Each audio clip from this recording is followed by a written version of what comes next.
তবে কি নিশি প্রভাত হতে চলেছে?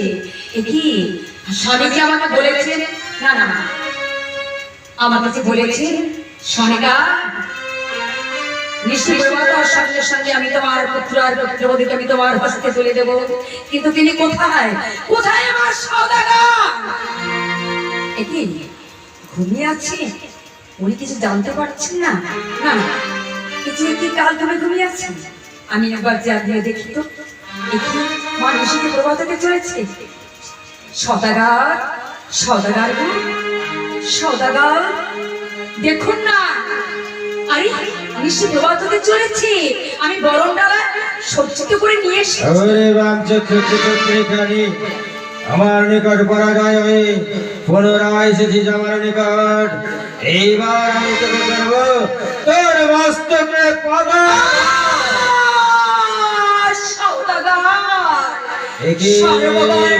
সর্বদাই সর্বক্ষণ শুধু কি তোমার মনে ভেসে আসে ওই মনসার কথা?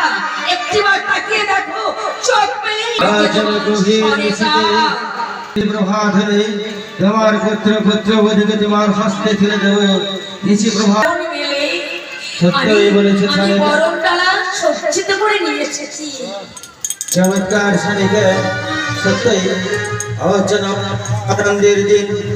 এই দিনে তুমি একানন দাস দাসী সম্পত্তি নিয়ে ধুলি গন্ধের সঙ্গে নিয়ে আজকে আনন্দের দিনে নয়ন বাড়ি ফেলেছে।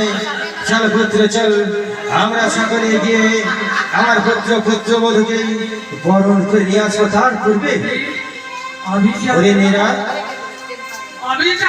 উপযুক্ত পিতা, পুত্র তাই পিতার অনুমতি ছাড়াই আমার দাদু ভাইকে দেখবার জন্য আমি চুপি চুপি প্রবেশ করেছিলাম।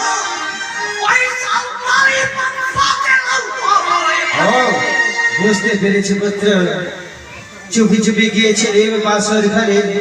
হয়তো আমার পুত্র লক্ষ্মীন্দর তোকে কটু মাথায় কথা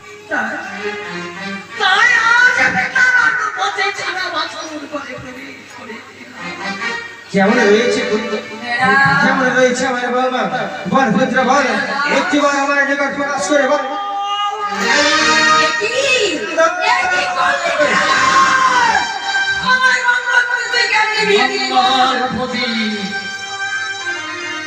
সারা জীবনের মতোই তো নিভে গেছে